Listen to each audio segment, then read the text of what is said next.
Media, सच सबसे पहले सबसे तेज।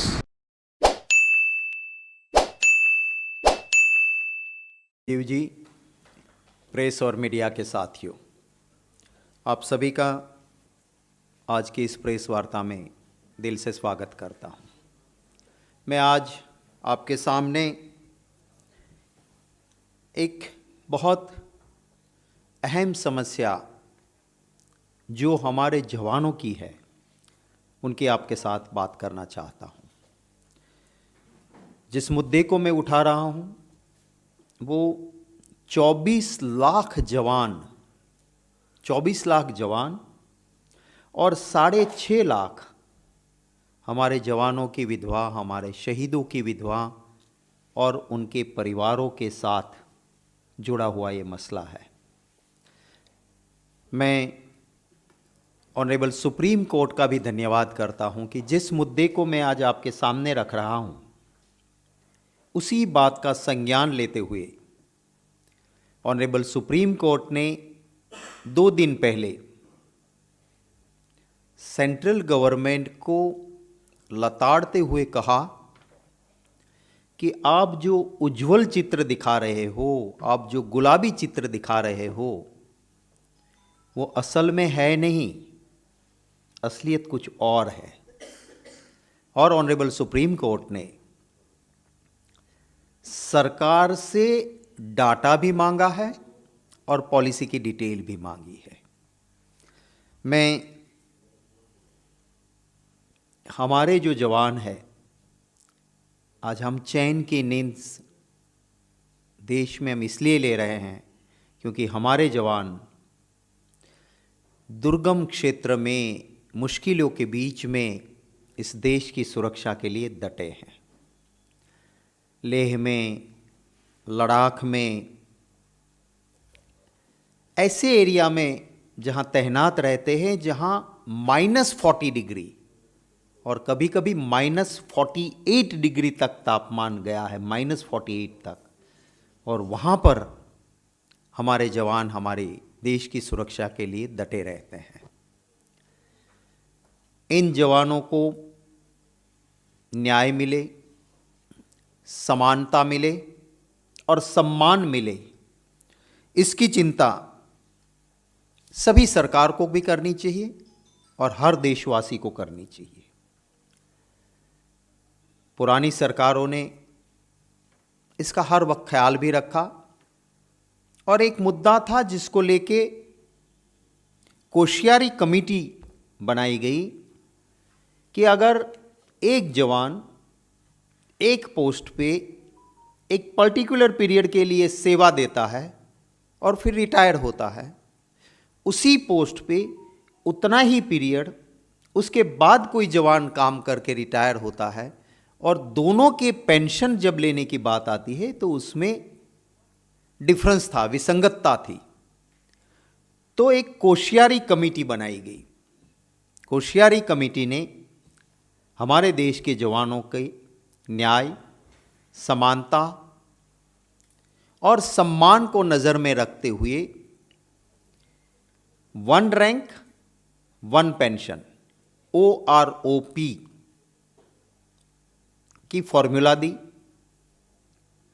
और वो कोश्यारी कमेटी की सिफारिश UPA 2 कांग्रेस की अगुवाई वाली सरकार के आखिरी दौर में आया। कांग्रेस की उस सरकार ने OROP को, कोश्यारी कमेटी की सिफारिश को जैसे के तैसे स्वीकार किया। मैं ज़रूर ये कहता हूं कि उसके बाद जो मोदी जी की सरकार आई, उन्होंने भी पार्लियामेंट में 17 फरवरी 2014, 17 फरवरी 2014 फाइनेंस मिनिस्टर ने अपनी जो इंटरिम बजट पेश किया, उस इंटरिम बजट में मोदी सरकार के फाइनेंस मिनिस्टर ने पार्लियामेंट में अपनी बजट स्पीच में कहा कि कोश्यारी कमेटी ने जो सिफारिश की है OROP की, उसको हमारी सरकार पूरी तरह से लागू करेगी। ऑन 26 फरवरी 2014 रक्षा मंत्री जी ने पार्लियामेंट में कहा कि कोश्यारी कमेटी ने जो सिफारिश दी है इसको हमारी सरकार पूरी तरह से लागू करेगी। ये पार्लियामेंट के फ्लोर पे दिया हुआ प्रॉमिस। उसके बाद 10 जुलाई 2014 फिनेंस मिनिस्टर ने ये एडप्ट किया फॉर्मूला जो controller general of defence accounts CGDA ने फॉर्मूला बना के दिया कि कोश्यारी कमेटी की सिफारिश ये है, 1 रैंक 1 पेंशन OROP इस तरह से लागू होता है, जो 10 जुलाई 2014 को भाजपा सरकार एक्सेप्ट करती है। और उसके बाद 7/11/2015 कुछ चीज़ें ऐसी होती हैं ना, घटना घट जाती है, तुरंत उसका इम्पैक्ट पता नहीं चलता है। जब उसका आखिर में इम्प्लीकेशन के बाद जब इफेक्ट होती है तब जाके पता चलता है। पार्लियामेंट के फ्लोर पे कहा था, सब मानते थे कि कोश्यारी कमेटी ने जो OROP दिया है वो मिल जाएगा। भाजपा सरकार भी बाहर, खुद प्रधानमंत्री जी बार बार मित्रों दिया ना OROP कहते थे। और ये 7/11/2015 को भारत सरकार ने OROP की पूरी डेफिनेशन बदल दी। 2015 में उन्होंने नई फॉर्मूला बना दी। क्या कहा? पहले क्या था, 2 चीज थी। एक, पहला ये देखना है कि कोई भी जवान जिस पोस्ट पे जितना पीरियड काम किया है उसी पोस्ट पे उतना पीरियड काम करने वाला कोई भी रिटायर होगा तो दोनों के पेंशन में भेद नहीं रहना चाहिए। That was the first condition. और उसके लिए क्या कहा था कि हर बार जैसे ही बढ़ोतरी पेंशन में होगी ऑटोमेटिक पहले रिटायर्ड हुए हैं उनको लागू हो जाएगी, तो फिर कोई दिक्कत नहीं रहेगी। ये मेन अहम बातें 7/11/2015 7 नवंबर 2015 को OROP लागू करने के नाम पे एक लेटर से पूरा बदल दिया। क्या कह दिया कि जो रीफिक्सेशन कोश्यारी कमेटी कहती थी कि ऑटोमेटिक और समान होना चाहिए, इन्होंने क्या कर दिया कि refixation basis of the pension retirees calendar year 2013, माने 2013 में आप रिटायर हुए हो तो उसका फिक्सेशन जो है वो 1 जुलाई 2014 को होगा। 2013 में हुए, 2014 में आपका फिक्सेशन होगा और फिर ऑटोमेटिक नहीं होगा, हर 5 साल के बाद इसको रिव्यू किया जाएगा। इसका इंपैक्ट क्या होता है मैं आपको बताना चाहता हूं कि जो 2013 में रिटायर हुआ सिपाही है वो और 2014 के बाद रिटायर हुआ सिपाही है, दोनों के पेंशन में बहुत बड़ा फर्क हो गया। एक सिपाही ग्रुप वाई का 31 दिसंबर 2013 को उसका पर मंथ पेंशन मिलता है 6,665। ये नई फॉर्मूला जो भाजपा ने बनाई उसकी वजह से। और उसी पोस्ट पे उसी का टेन्योर का ग्रुप वाई का सिपाही दूसरा जो रिटायर्ड होता है 1 जनवरी 2014, उसको पेंशन मिलेगा 7,605। आप दोनों का बीच का आप गैप देख लीजिए। उसी तरह से हायर रैंक नायक सोल्जर है, वो रिटायर्ड इन 2013। जो 2013 में जो नायक सोल्जर रिटायर होगा वो पेंशन कम पाएगा उसके बाद का जूनियर जो रैंक ऑफिसर है उससे भी। ये सारी फॉर्मूला एक रैंक एक पेंशन की जो कोश्यारी कमेटी थी उनको बिल्कुल ध्वंस करने वाला ये फॉर्मूला आया।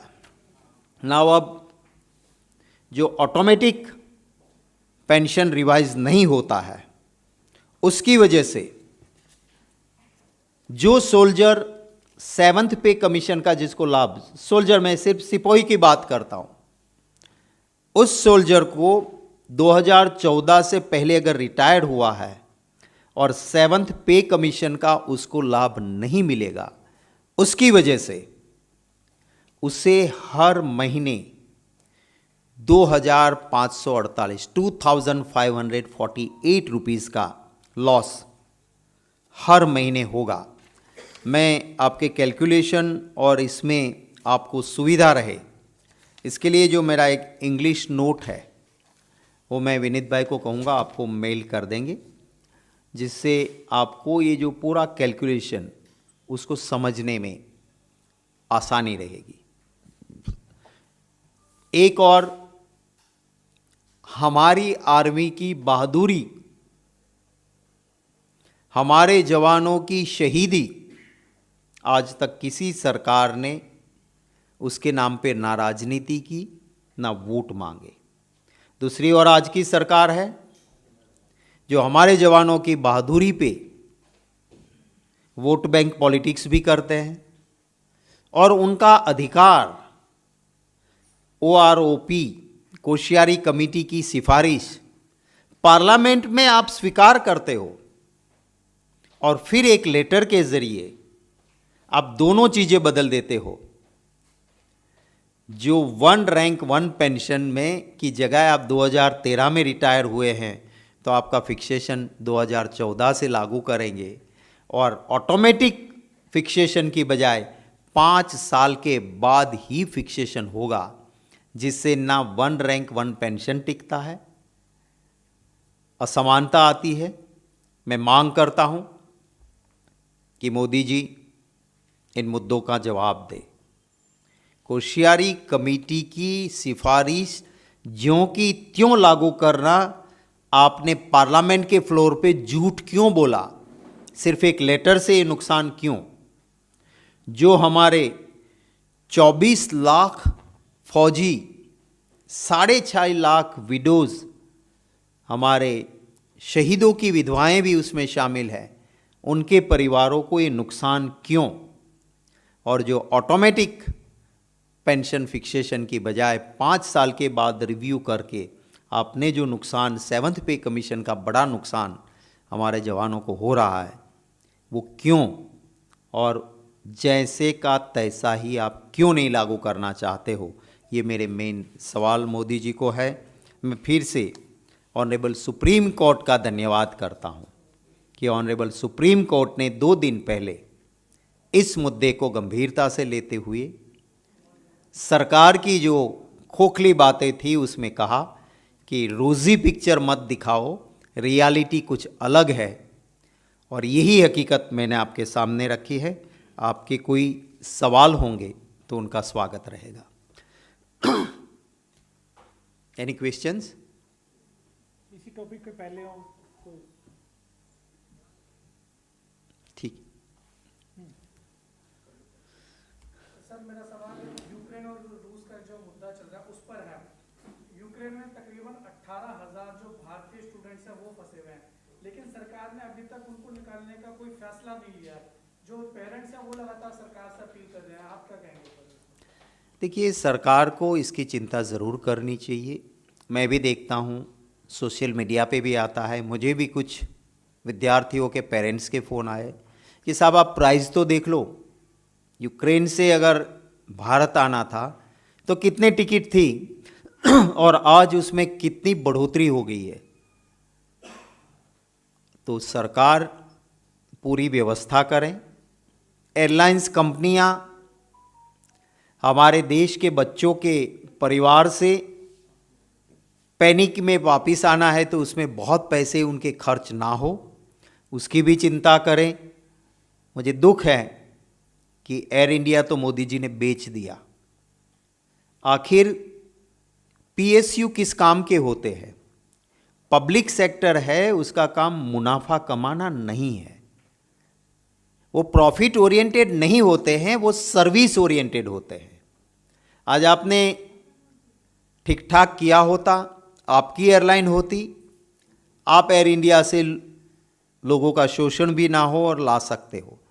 तो आज भी कोई आपकी पॉलिसी भी देखे, एयरलाइन कंपनीज बिना वजह शोषण ना करे, वो भी देखे। हमारे बच्चे जो यूक्रेन में हैं उनकी सलामती की सरकार चिंता करे, और पूरी जो सिचुएशन बनी है और जिस तरह से इंटरनेशनल मीडिया में खबरें आ रही है उसके ऊपर पूरी नज़र हमारा विदेश मंत्रालय और प्रधानमंत्री जी रखे। सिर्फ चुनावी मोड में ना रहें, इंसानी मोड में रहें, ये मैं ज़रूर अनुरोध करूंगा। मेरा सवाल ये है कि कल पंजाब के भीतर मतदान से पहले कुमार विश्वास ने अरविंद केजरीवाल पर बड़े गंभीर आरोप लगाए हैं। आपको क्या लगता है कि जो आरोप लगाए गए हैं उन आरोपों का असर पंजाब के मतदान पर भी पड़ेगा? देखिए, इस देश का हर नागरिक कुछ चीज़ों को लेके सेंसिटिव भी होता है, चिंतित भी होता है। कुमार विश्वास आम आदमी पार्टी के सबसे विश्वासु सिपाहियों में से एक थे। अब उन पे आज आम आदमी पार्टी क्यों विश्वास नहीं कर रही है, उसका जवाब तो उन्हें ही देना होगा कि जिसका विश्वास आपका इनके ऊपर बहुत था, विश्वास के ऊपर आपका विश्वास, तो आज उसकी बात पे आपका विश्वास क्यों नहीं है, उसका जवाब देना चाहिए। जो बात आई है उसे सिर्फ चुनाव से जोड़ना ठीक नहीं समझता हूँ मैं, और ये चिंता का विषय है। राजनीति में सत्ता की भूख ज़रूर होती है, पर वो राष्ट्र के हित के ऊपर नहीं होनी चाहिए, ये भी ज़रूरी है। इसी जुड़ा सवाल है, जब कई लोगों ने आरोप लगाया कि इनके जो संबंध चरमपंथियों से, अलगाववादियों से है, तो उन्होंने कहा भगत सिंह को भी अंग्रेजों ने आतंकवादी कहा और आज उनके चेलों को भी लोग आतंकवादी कहते हैं, यानी अपनी तुलना वो भगत सिंह से कर रहे हैं। बड़े दुख की बात है कि हमें हमारी उन महान हस्तियों को इतना भी अपने आप में नहीं हो जाना चाहिए कि उनके साथ अपने आप को आप कंपैरिजन करने लगो। जिस तरह से अंग्रेज़ों ने देश को गुलाम बनाया था और जिस तरह से उनका शासन था, उसके खिलाफ लड़ने वाले भगत सिंह जी, तो क्या आज आप ये कहते हो कि कुछ आतंकवादी यहाँ गतिविधि करते हैं और हमारी सरकार है जो भी पार्टी की रही, उस सरकार की क्या आप अंग्रेज़ों से तुलना करना चाहते हो? ये तो ठीक नहीं होगा। ना किसी को सरदार साहब बनने की कोशिश करनी चाहिए, ना भगत सिंह बनने की कोशिश करनी चाहिए। उनके सिद्धांत और उनका बलिदान, उसके कंपैरिजन में एक चुटकी भर भी आप नहीं हो, ये बात समझना चाहिए। और ऐसे कंपैरिजन से उन महान आत्माओं का मैं मानता हूँ अपमान होता है। मेरा एक दूसरा सवाल है कि सबसे बैंक घोटाले को कांग्रेस लगातार केंद्र सरकार पर आरोप लगाती रही है। अब भारतीय जनता पार्टी के ही सांसद वरुण गांधी ने कहा कि इस महाभ्रष्ट व्यवस्था से लड़ने के लिए एक मजबूत सरकार का होना चाहिए। इस सरकार की ये उम्मीद मेरी नहीं है। देखिए, मोदी जी बहुत बड़े बातों के साथ इस देश में शासन में आए थे, और उनके आने के बाद जिन जिन के साथ उनका करीबी नाता था वही लोग इस देश से भाग गए। अगर आप देखें तो मालिया का हवाई जहाज़ 2014 में कौन यूज़ कर रहा था, और क्या कैसे वो, आप अगर चौकीदार थे तो देश से कैसे भाग गया? हमारे नीरव भाई, वो कह के बगल में उसकी फ़ोटो कौन खिंचवाता था और कैसे भाग गए? अभी अभी जो ऋषि अग्रवाल जो सबसे बड़ा घोटाला करके भागे, वो साउथ कोरिया, मोदी जी उसको डेलीगेशन में अपने साथ स्पेशल एयरक्राफ्ट यूएई से मंगवाया हुआ लग्जूरियस एयरक्राफ्ट, उसमें साउथ कोरिया मोदी जी उनको क्यों लेके गए थे? हर वाइब्रेंट गुजरात में मोदी जी के साथ वो ऋषि अग्रवाल क्यों देखा जाता था? उस ऋषि अग्रवाल को कच्छ में सीमेंट प्लांट के नाम पे मुफ्त की कौड़ी की दाम पे जमीन किसने दी? मोदी जी ने दी। मैरीटाइम यूनिवर्सिटी बनाऊंगा कह के उसने सूरत के पास बहुत ही कीमती जमीन मुफ्त के दाम में मोदी जी ने क्यों दी? उसमें मैरीटाइम यूनिवर्सिटी तो बनी नहीं।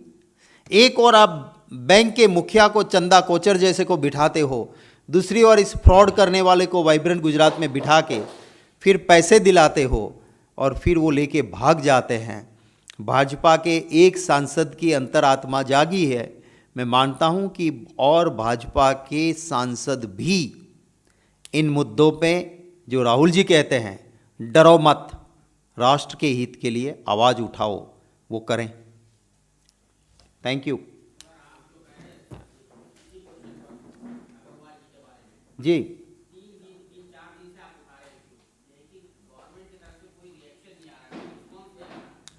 देखिए, आपकी बात सही है कि अगर हम जो मुद्दे उठा रहे हैं उसमें तथ्य नहीं होता तो उसका खंडन होता सरकार की ओर से। अगर मैं कह रहा हूं कि वो साउथ कोरिया गए थे या वाइब्रेंट गुजरात में थे, वो नहीं होते तो खंडन होता। एक भी बात का खंडन नहीं है। इसका मतलब है कि दाढ़ी में तिनका नहीं, पूरी दाढ़ी तिनकों से भरी हुई है। Thank you.